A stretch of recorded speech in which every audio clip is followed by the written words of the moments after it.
We will halve inflation this year to ease the cost of living and give people financial security.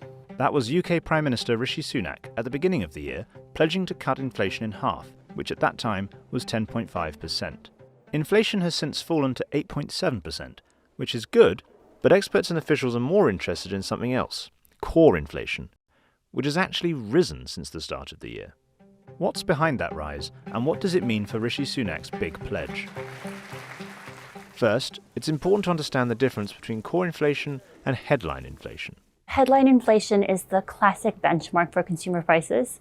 It calculates an index based on stuff that we buy, like food, energy, rent, clothes, and a whole bunch of other stuff. Core inflation strips out the more volatile things like food and energy. And this is the metric that the Bank of England is closely watching right now.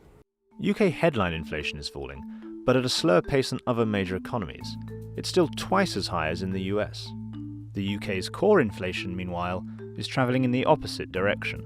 It's now at its highest level since 1992, fueled by higher wages and corporate profits. One of the big drivers of this is services. So that's prices for things like air travel, cultural goods, other kinds of services. This is in contrast with the US and the Eurozone, where core inflation has been coming down recently. In the US, one of the big reasons for this was the cooling of housing rental prices. Persistently high core inflation could make the Prime Minister's goal harder to achieve.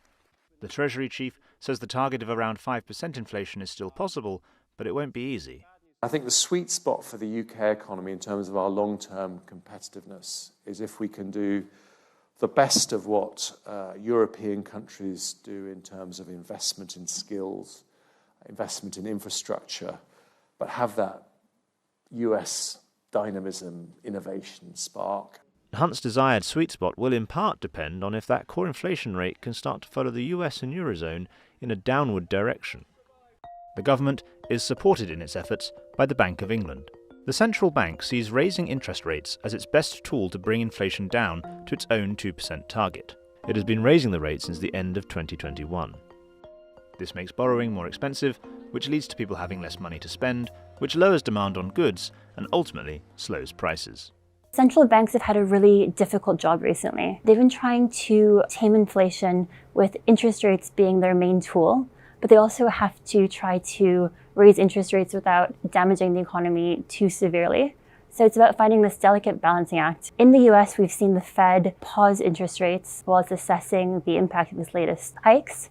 But it does look like in the UK, because of this persistently high inflation, the BOE is unlikely to be able to pause its hiking cycle anytime soon.